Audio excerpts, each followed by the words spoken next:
Hi there, my name is Dana. I'm an orthopedic physical therapist. What I'm going to show you in this video is a tutorial on lunging. A front lunge, a lateral lunge, and a backwards lunge or a retro lunge. Lunging is a great way to help strengthen your legs. It gives you more power if you're cycling, if you're running, if you're hiking or power walking, whatever it is you like to do. Adding in some lunges a few times a week really helps build your strength. I find when I get back into some lunging and building some strength, I have a little more pep in my step when I go out for a run.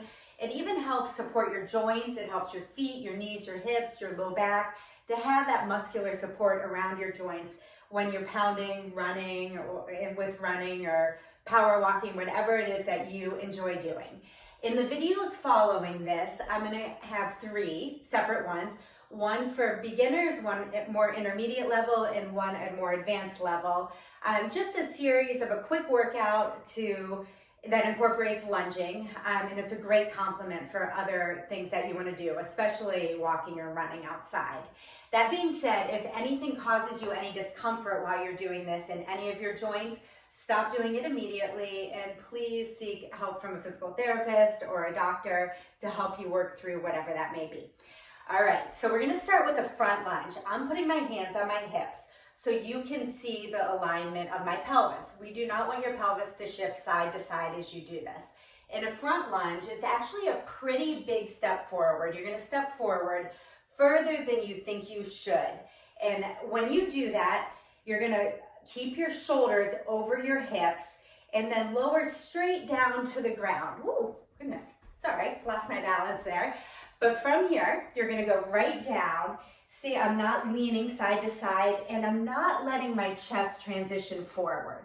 By doing that, I'm allowing my weight to go through my front heel to engage the posterior chain here, really activating the glutes, which lunging is great for glute strengthening. It gets your quads going as well. And then you can lower down as far as you feel comfortable. You can let that back knee kind of tap the ground if you want. You can hover a few inches above. If you're newer to lunges, just go shallow. That's great. So the front lunge is a big step forward and then lowering straight down to the ground and back up. Other things to look for are your knee alignment. So you do not want your knee to wiggle in or wobble out, and you don't want your back leg to do the same thing. Your knees should be straight in a line and somewhere over maybe your second toe, so you're not angling in too far. Weight in the heel, and then you're driving back to the stance position. Now, lunging uses your large muscle groups, takes a lot of energy. I'm gonna get out of breath when I do this, so I apologize, but you're gonna hear that a little. From the side, what the lunge looks like is, again, you wanna watch the shoulders being stacked over your hips. So the front lunge goes straight down. My shoulders are right over my hips, so I'm not leaning forward. The weight's not in the ball of my foot. It's in my heel, and then I come back up. So that's your front lunge. We're gonna go to the retro lunge or the back lunge next because the principles are very similar. So the same thing, you're gonna take a big step back when you do it, and then let your front knee bend, come on down straight so your knee is just hovering over the ground or whatever distance you feel comfortable. And then you're gonna push back up to stand. Same things to look for with your alignment. So you do not want your knees to wobble in or out, and you want that weight, your weight to be in that front heel. And then you pull back up without letting yourself lean forward. Okay, so from the side, the retro lunge looks like this. You're gonna step back and straight up.